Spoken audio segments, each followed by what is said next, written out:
we gather in search of the truth, dark, and mystery. It's the Drunk Turkey Show. Big development today in the investigation into the murders of 4 University of Idaho students. According to state and local officials and court documents, 28-year-old Bryan Christopher Kohberger has been arrested. He was arrested and arraigned this morning in Pennsylvania. We have new details on what Bryan Kohberger was doing right before his arrest. Police says a tactical team burst in to arrest the Idaho murder suspect. He was in pajamas and latest gloves, stuffing trash into Ziploc bags. Hey, greetings from the year 3000. It still sucks. This is Phil J. Pride, and you're listening to the Drunken Turkey Show. Your one stop for this sort of thing. Hit that button, like and subscribe. You know what to do, just like every other podcast. You guys know what to do, just like every other podcast. What is up, everybody? I'm Daniel. And today, we're getting back into the Bryan Kohberger case.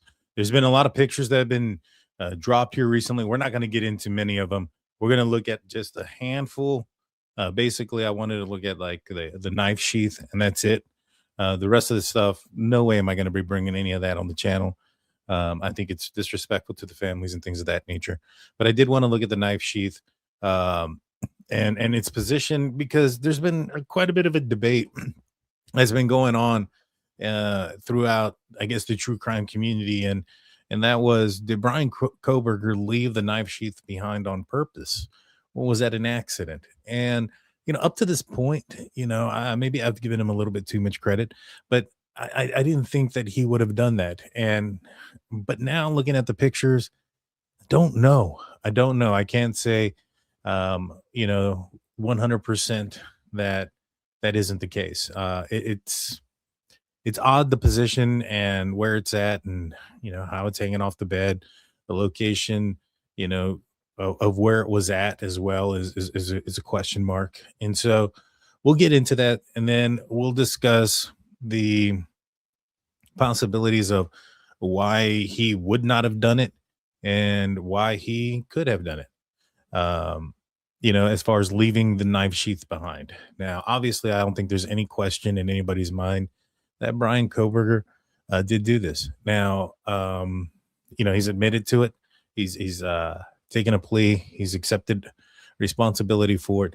And to be 110% honest with you guys, I think those folks that think that he's innocent and that, they would hang out with him and this, that, and the third, if he was out of jail or if he ever got out, I don't think that's the case. I think that he probably looks at some of these pro-burger channels as people who, he probably looks down on them. Like, can you not believe that I could have done this, and et cetera, right? I think he actually wants to take credit for it deep down psychologically. I think he wants to be known as being the Idaho 4 slasher, or whatever you want to call him. But we're going to talk about that today. We're going to get into that discussion. So hit the like button, hit the like button, hit the subscribe button. Also, if you see the hype button, guys, let's hit the hype button, please. I'd appreciate that. Hit the hype button. That would be great. So without further ado, let's get into it. Now, let's talk about why I believe Bryan Kohberger would not have left it on purpose. So, when it came to Bryan Kohberger and trying to piece together the who, what, when, and where, and why, when it came to him, as far as, him committing the crime, when he did it, how he did it, which victim may have been the target, how did he walk, what was the possible walkthrough of the house. And there was a lot of things that I was able to predict with a fair amount of accuracy, because I was able to deduce a lot of information and understand him, I guess, understand what he was doing based on his education and why, right? So he was a PhD student at WSU with a criminology background, for those that aren't aware. And he had written several reports after, prior to transferring from DeSales. He had written a couple of different essays and things of that nature, reports that he submitted in for coursework about investigations and how law enforcement may investigate somebody who has committed a violent crime. In fact, one of the documents that was going to be used at his trial against him was him laying out an investigation against somebody who may have committed a stabbing event against their significant other. And so, with that being said, he had to know, he knew what law enforcement were going to do to investigate him. And he knew what to avoid, so to speak. And so when you look at that long drive he took, per se, right? So he took this long drive.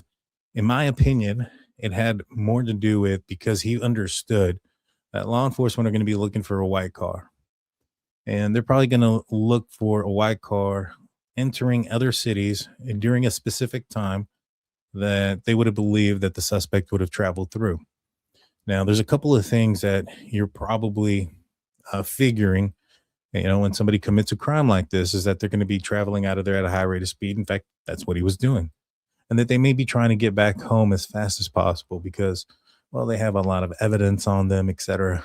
And so law enforcement, what they're going to do is they're going to look at not just Pullman, but Bixby and all the other towns that are around there, Johnson, Idaho, all of them, or Washington, and in the surrounding areas, which included Pullman. And they're going to look at the cameras of vehicles entering that, those cities at a specific time. Now, they have this vehicle, this white Elantra, that's leaving the area at about 4:20 a.m. And so, you factor in somebody leaving at a high rate of speed, you factor in adrenaline, them going fast. So you factor in that it's probably going to take anywhere between 8 minutes to about 30 minutes of a window that you're going to be looking at the vehicles pulling into Pullman. Now, the reason why you're only looking at that short period of time and you're not sitting somebody there looking at hours upon hours of footage, waiting until 5 o'clock in the morning, 5 something in the morning when he finally comes back, into play an hour later, is because of resources. At this point, they had utilized a lot of the FBI agents and local law enforcement to take in tips, and they were investigating a lot of things at that time. So because of the lack of resources, not necessarily that they were given, but that they had afforded to them. It's not like they had a unlimited amount of people that were just watching film, taking phone tips and doing the investigation. Right. They had a limited amount, although I would say it was quite a bit. I think at one point it was like 50 or 40 officers or something like that. So it wasn't a small amount, but it still wasn't unlimited. And so Bryan Kohberger understood that. In my opinion, I think that's why he took the drive that he did. One, he went in a direction, in an angle that he was coming into Pullman, that, if law enforcement ever kind of came across that footage, they would have been like, hey, one, it's too late, and two, it's coming in from the wrong direction, so to speak, right? And so, two, it takes too much time. Why would somebody go around doing it that way? He used the knife, which some say that would be something personal. And maybe he was trying to make it appear to be that way. But after looking at the scene, there were some pictures that were dropped. It does seem like this guy had a lot of hatred. He took it all. He took it out, and very gruesome manner. If you don't, there's no need to see those type of images if you don't need to. And so, as I was saying, so he takes this big drive around just to elude the investigation. Now, him traveling back, right? Him driving back to the scene later on that day. That was the last time he actually drove to Moscow. In fact, I think the next day he was connected. I think it was like the 14th or something like that. He was connected to a tower that his phone was connected to a tower that connected to his phone connected to a tower that was in Moscow or serviced Moscow. But they said that they don't believe that he was actually in Moscow. So there was only one time where he kind of returned to the scene. Now, me personally, that's kind of what I was able to deduce. That one piece of information was able to help me deduce that the guy had on either a radio or a phone app and was listening to the radio. Now, I was able to deduce with a fair amount of accuracy, and I put it out there, that I believed he was listening to Broadcastify. I think it was Dylan who made that happen. I think that if he doesn't have that interaction with Dylan as he's walking out, I'm not necessarily certain that Dylan isn't, I'm not necessarily certain that he has the curiosity to go and turn on his phone and listen to the radio dispatch to see if somebody's coming in. Maybe perhaps that was one of the reasons why he left her alive, was because he wanted her to call 911. He wanted to hear the commotion. He wanted to hear what was going on the radio. Now, we found out through documents that Bryan Kohberger had downloaded Broadcastify, which did broadcast the Pullman and Moscow 911 services through Whitcomb 911. And he had downloaded it the night of the murders, just before, or the day of the murders, or the day before, leading up to the murders. And so, to me, I was able to deduce that because he returned. Now, the PCA and evidence, we found out that he never went back after that again. And, that told me a couple of things. One, he knew that they were going to be taking photos and videos of the vehicles that were passing by. And that most likely, if they saw his vehicle passing by the scene, that they could trace it back to him. So he had enough discipline to live 10 miles away and not go back. But yet he went back that morning. Now, some might say, well, Daniel, maybe perhaps because he didn't see it on the news. And for a long time, I thought that as well. But I was like, you know what? He would know this. He would know that just because it's not on the news yet doesn't mean that the scene hasn't been discovered. Doesn't mean that there aren't police officers out there with their dash cams going on their patrol cars, and they're not going to pick up his vehicle passing by. Right? So he has to know that. So for him to have confidence enough to go back to the scene, or to the area of the scene, told me that he must have known that the scene hadn't been discovered. And just because the media isn't there doesn't mean that the scene isn't discovered. That scene could have been discovered as he left. Before he left, is just the media. The scene could have been discovered when he left his apartment. It just, the media may not have gotten to it yet. Or they could have found the scene while he was on the way. As he was there, there are so many things that could have happened, on that short trip, albeit, but still on that trip. And while he was there, or when he got there, that could have, got him on camera or something. And so that told me that he had to have known. He had to have known. He had to have known that they hadn't found the scene, and the only way is through the radio. So, you look at his writings, you look at everything. This guy was, one of the things that he wanted to do was not contaminate a scene when it came to his reports that he wrote for his criminal justice class. Now, leaving something behind screams like something that it just doesn't make sense. It doesn't, him leaving something behind says, it goes against all the other things that he did, all the precautions that he made to make sure that the investigation didn't lead to him. Although I will say, taking his phone and turning it on, I do think that was a clue that led to him. But again, I think that I'm just to go full circle here, I think that if Dylan doesn't open that door and he doesn't see Dylan, there's a good possibility that he doesn't turn on his phone till he gets back to Pullman. Right? If he doesn't know that somebody else knows that he committed the crime or that he was inside of the house. And so, which in my opinion probably does kind of, make the case a little bit more for for the state against Bryan Kohberger, because his alibi was going to be that he was out there in Walleye Park or whatever the case would have been, and there's a good possibility that maybe perhaps he was going to go out there if he did turn on his phone, or didn't turn on his phone, or if he his intention wasn't to turn on his phone until he got back into Pullman, then he doesn't really have to. Then it becomes more of an issue, right? Because when his phone comes on, it's just south of Moscow, right? And that's when he turns his phone on. Now, for him to have taken his phone and download the app before he went out there. That also tells me that he had the intention of turning on that phone as soon as he left, regardless. But I do think that Dylan seeing him does make him turn on that phone sooner and listen to the Broadcastify, which ended up, kind of nailing him or helping nail him, so to speak, to the wall. Now, let's see.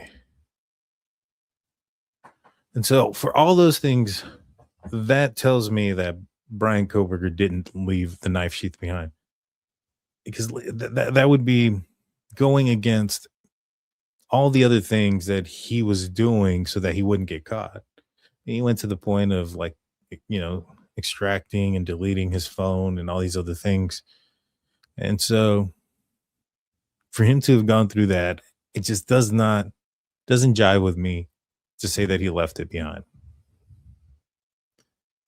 But, well, then we see a picture of it, and I'm going to bring up a picture of it, guys.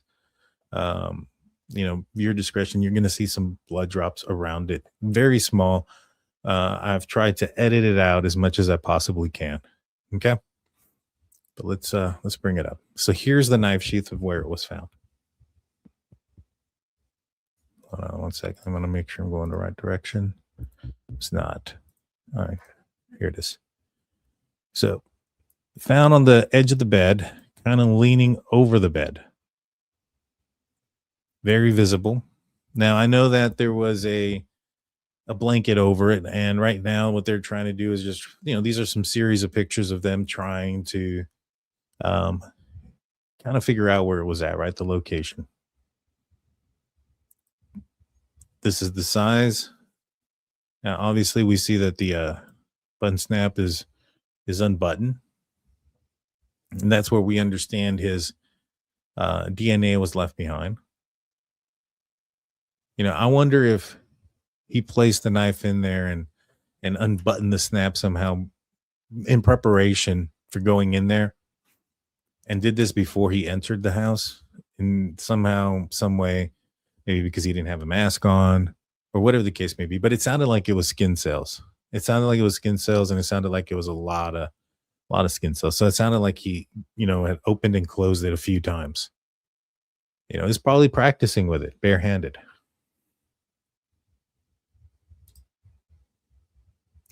And so here's the other thing. So again, I've edited it out. I've cropped it as much as I can because we're not going to look at the other stuff that goes along with it.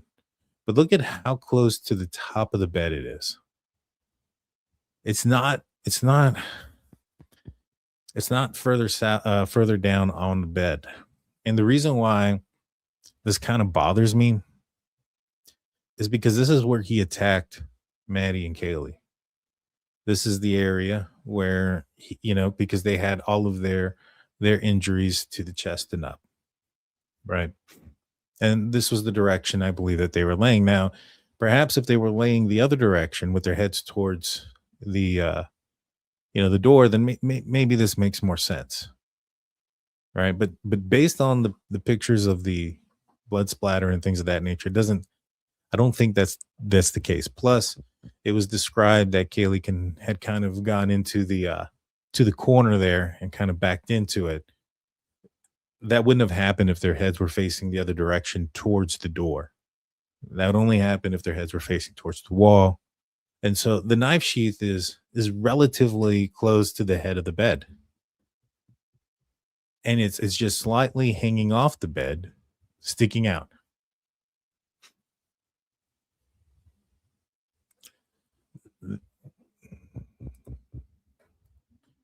And this is where it is with the comforter that was on top of it. It almost seems like it was slid underneath the comforter. I'm having a hard time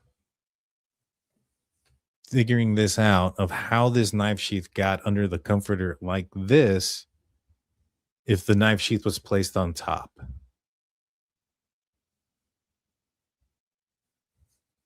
Hey, what's going on? Real Mikey in the house. Thank you so much for gifting one Drunk Turkey Show membership. So let's see. Thank you, Mikey. Appreciate you, my man. But this here looks very much like it was slid in there. Now, could he have, taken the knife out and then slid the knife sheath there so that way it stayed there? Because, so that way it wouldn't fall off the bed so he can get it after he was done doing his attack and he just forgot because most likely, he heard Xana and Murphy coming up the stairs. Quite possible. It's possible. But if he did that and then got on top of the bed and then committed these crimes, I'm struggling with it just staying there. Could the girls have grabbed it in a struggle? I mean, they could have, but there's not a lot of blood on it, if any.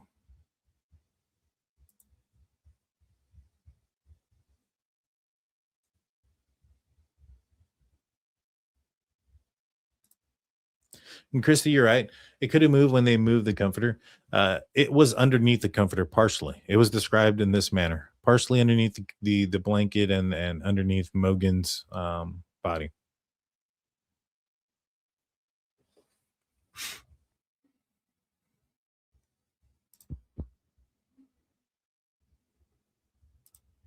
So as you can see, it's just hanging off the edge here. Hanging off the edge. Almost in a situation that, in a scenario that, I mean, any further it'd fall off. Okay.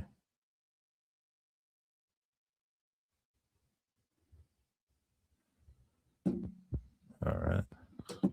Give me a second. Sorry about that. My phone's falling over. So, and here it is. It was opened, and the open part prevented it from going further onto the bed.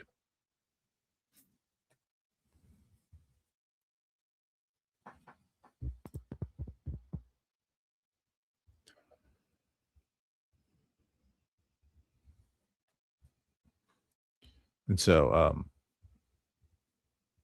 let me see. I think that might be the last one I have. Yep.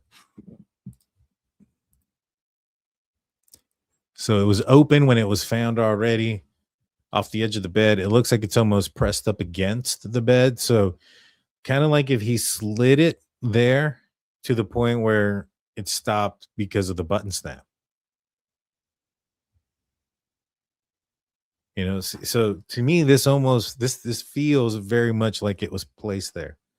The problem with it for me is that it stayed there after he attacked two people on that part of the bed. Hit the like button, hit the subscribe button, guys. Let me know what you guys think. I'm going to put a poll real quick. I want to know what you guys think. And it's probably going to be on the larger channel. I know it's going on two places. Guys, let's see which one is the one with, there it is. All right, so I'm gonna put a poll in here.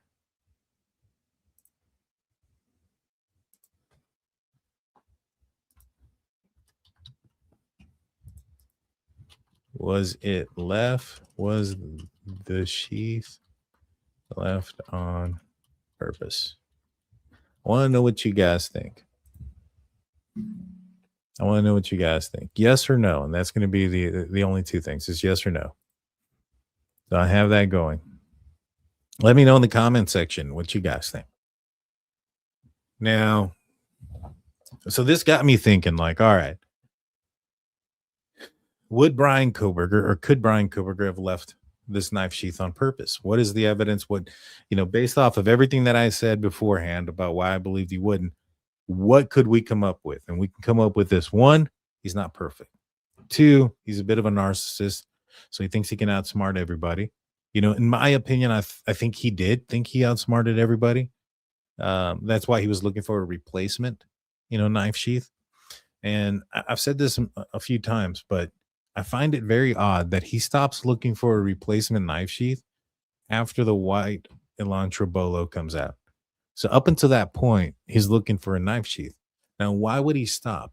If you're arguing that he's looking on there because he wants a replacement in case somebody comes a knocking. But wouldn't that be the time to do it? People are, they're looking for the wide Elantra. Wouldn't that be the moment that you say, hey, I need to replace this? Not the moment that you stop looking for it. And then he had pictures and images of other women, some that went to his college, some that went to the University of Idaho. And so I personally think that he was gearing up to do it again.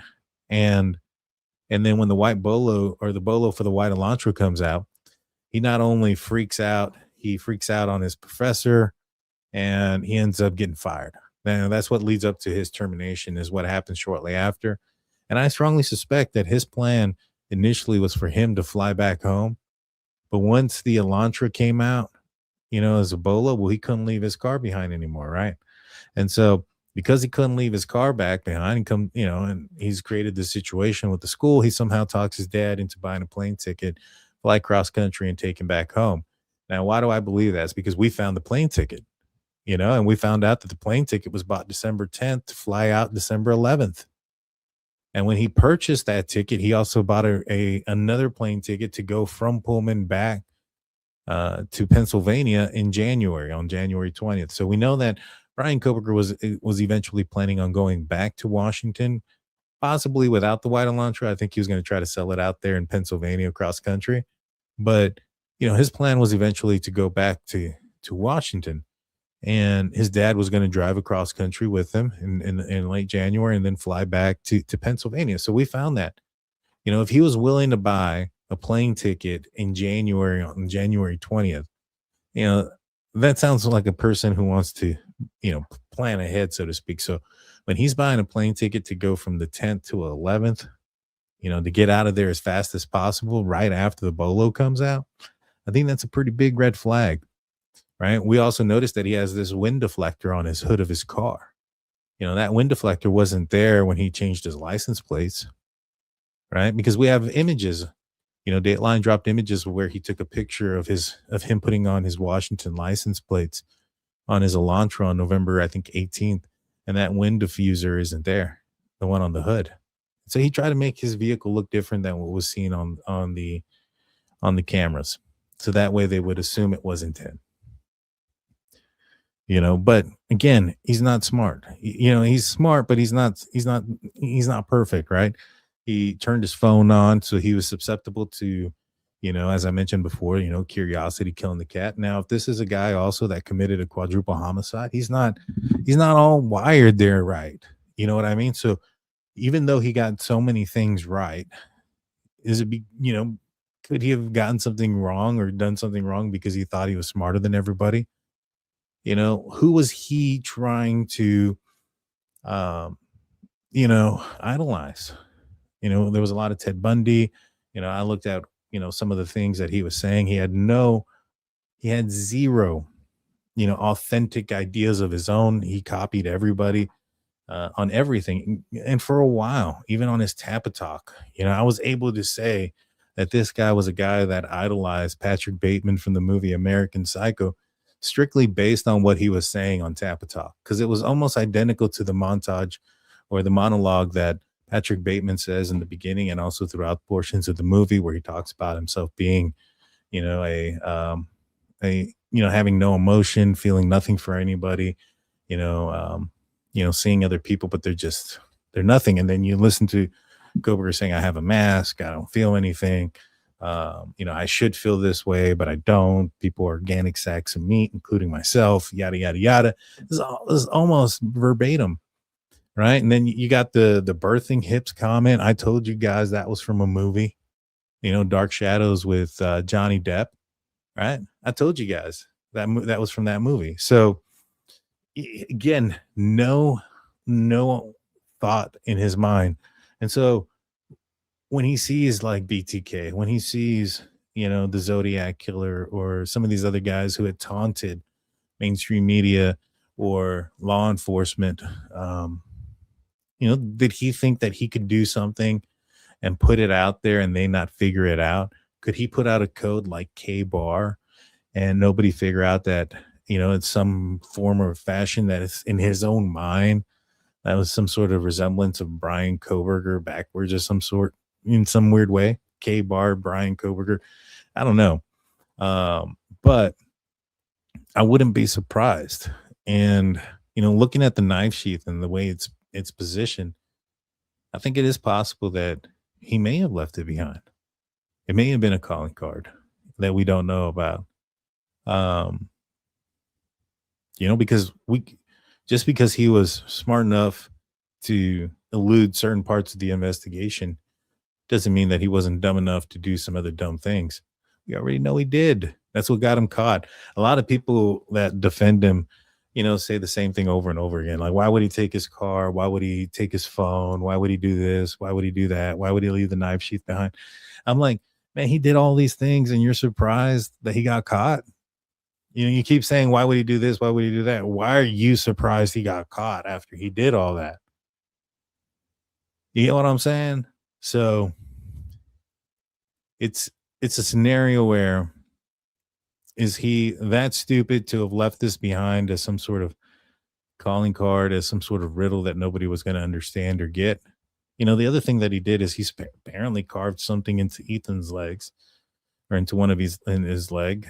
I don't know.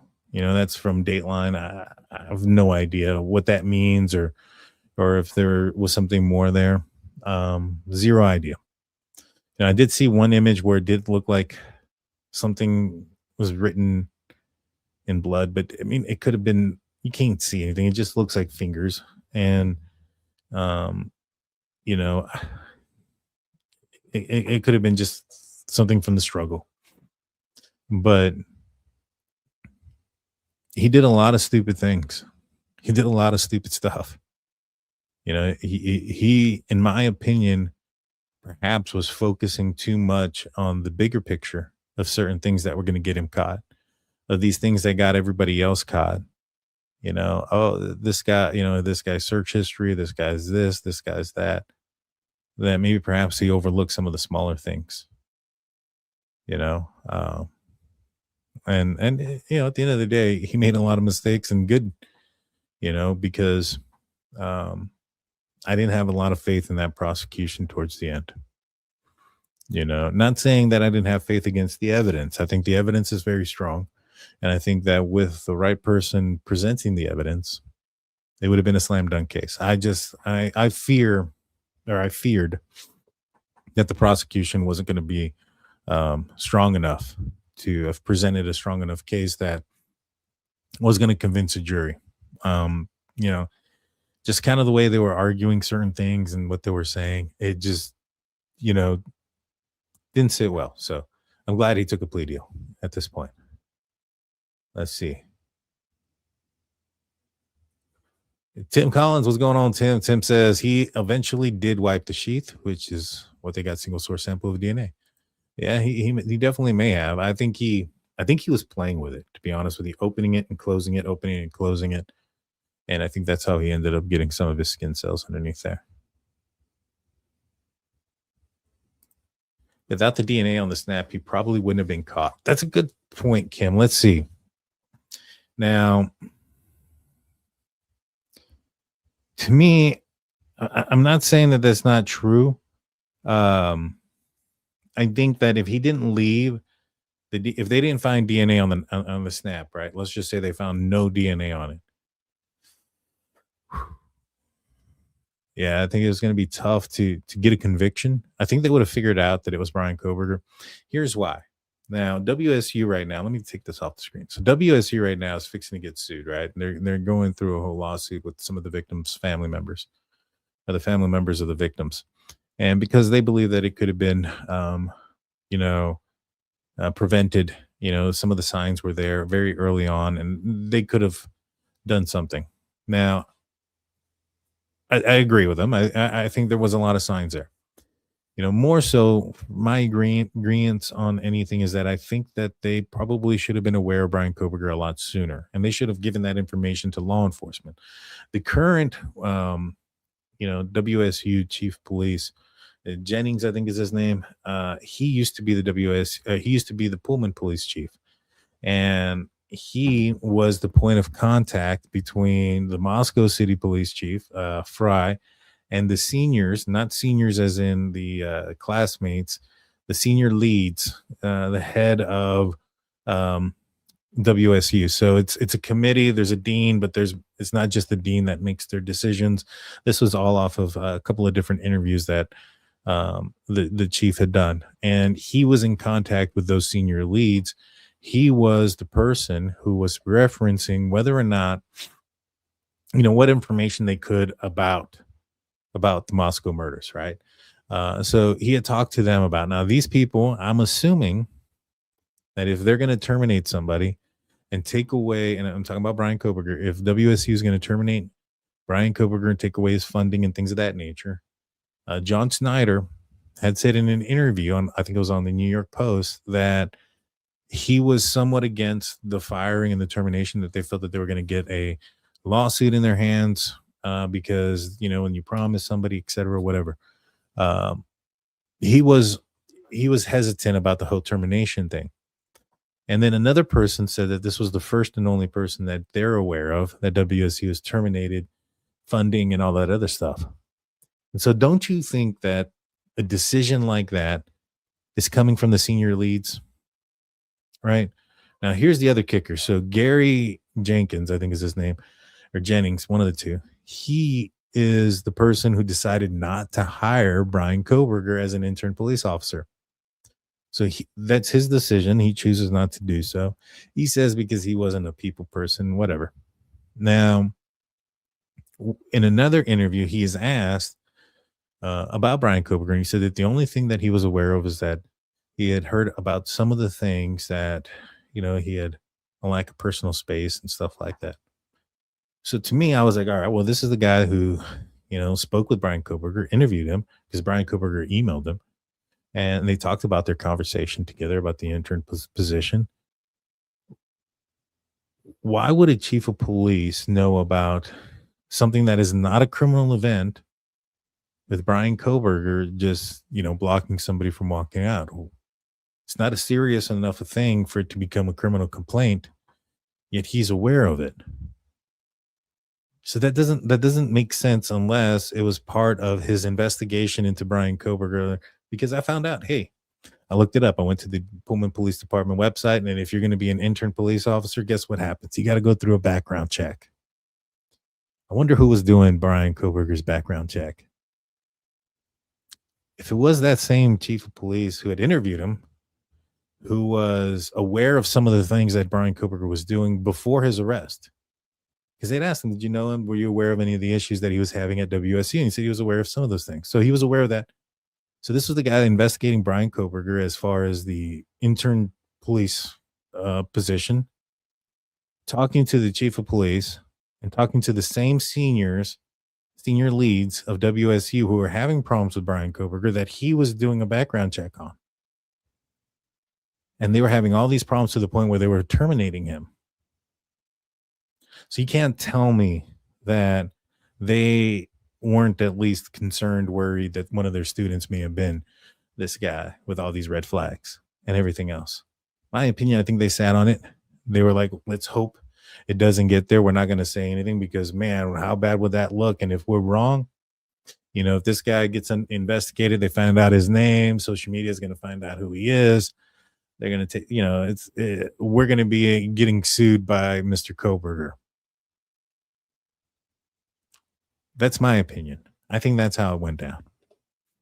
I just don't see, unless you're just that bad of an investigator, Mr. Chief of Police over there, that you can't put two and two together, that you have this guy that happens to drive a white Elantra who is in PhD program. Well, maybe not that part should bug you, but the part about the complaints and the amount of complaints and where the complaints were coming from, they're coming from women. The type of complaints that were happening. So you have all this stuff going on, and yet you don't know. You don't bring it up to Moscow saying, hey, we got this troublesome guy out here, drives a white Elantra.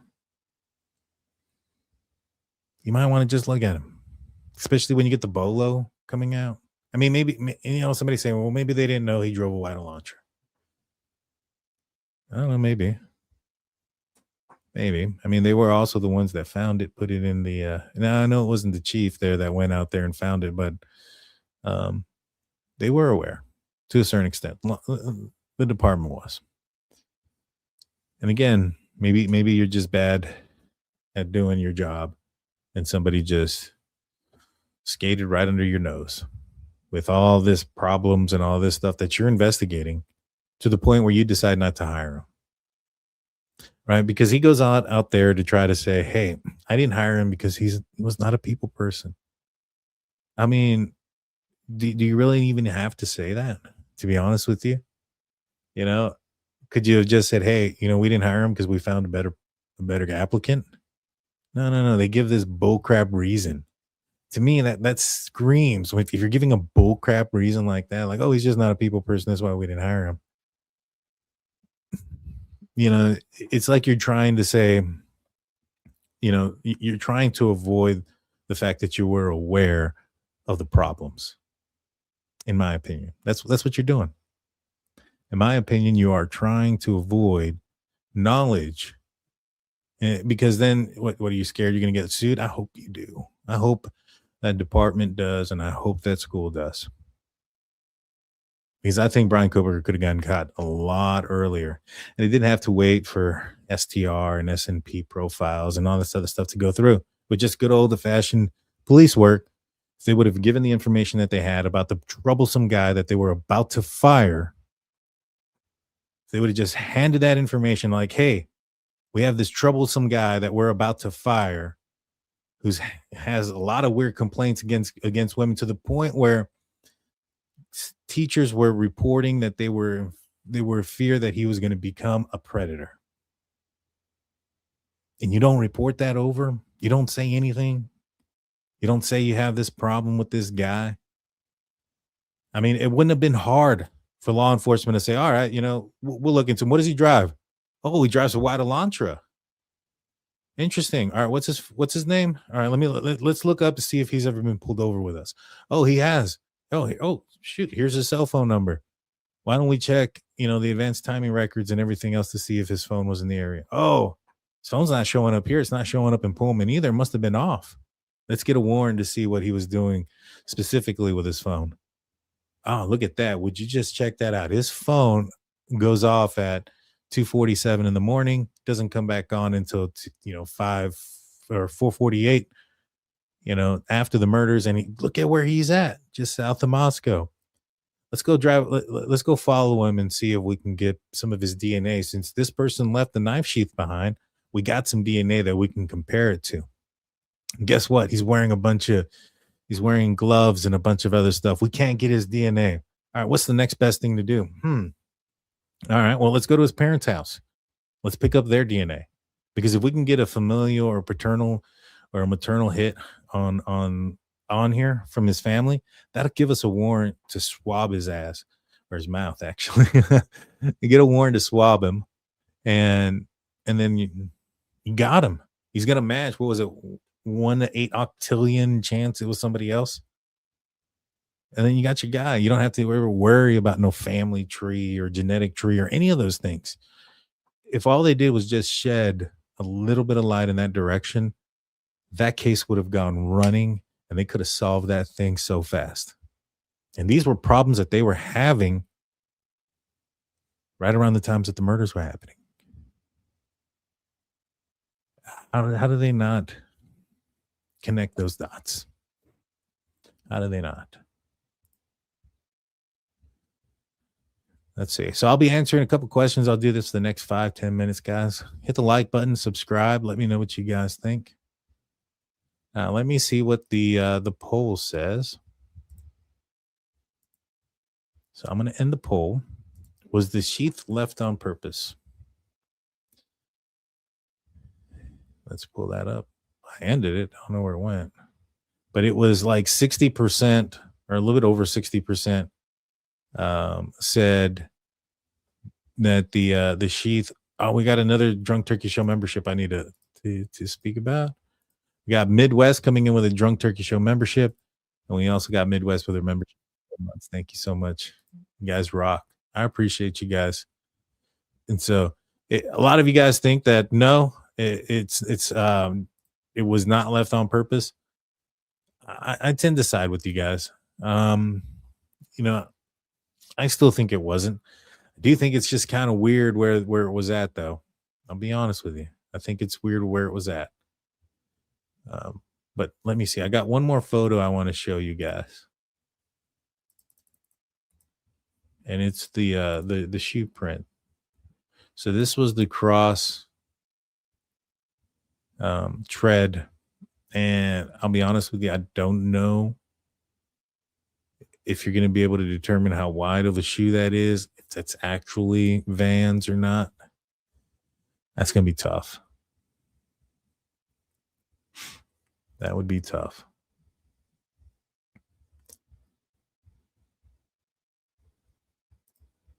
Ollie says, I think they were aware and didn't take it seriously. I think that's possible.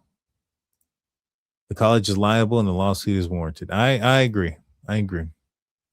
You know, I'm not going to say that they didn't act or they didn't do things fast enough. They got rid of the guy. They fired him right away. I just think that they withheld information that probably could have gotten him caught a lot sooner. I mean, if they're able to catch him without having to do the whole IGG, and I mean, that's just something that all these pro burgers wouldn't have had to try to utilize as some sort of, I don't know. They were trying to make it into something they didn't. Well, one, most of them don't understand or know what it is. And they were like, oh, the IgG doubled up, or the DNA did this, or the DNA did that, STR, SNP. And, you know, might as well have been singing the ABCs. They didn't know shit about it. They were just throwing things back and forth and pretending to know or pretending that they knew something, and they didn't. And so, you know, at the end of the day, if they would have been able to have gotten him without it, I mean, this case would have been extremely solid because that's what they had, you know, on him for the most part, right? That's what they had on him. Let's see.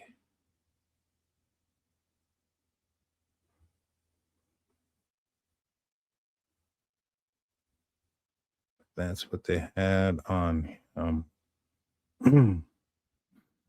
righty, guys. Answer some of your questions. Xana probably interrupted him from the satisfaction phase and Maddie and Kaylee. He wasn't thinking about that sheet. It's a good possibility. It's a good possibility. You know, like I said, I've said it multiple times. I thought that he definitely got surprised, you know, and let's see. I definitely think he got surprised.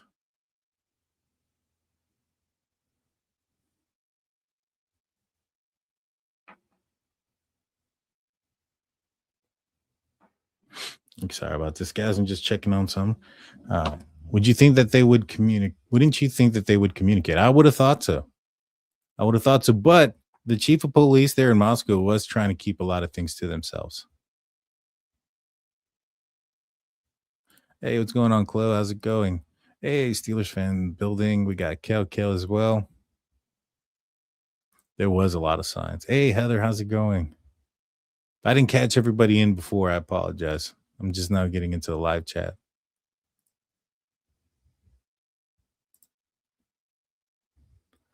Chloe thinks that we're going to get a response from WSU. I hope so. We'll see what they say. Want to see what they say.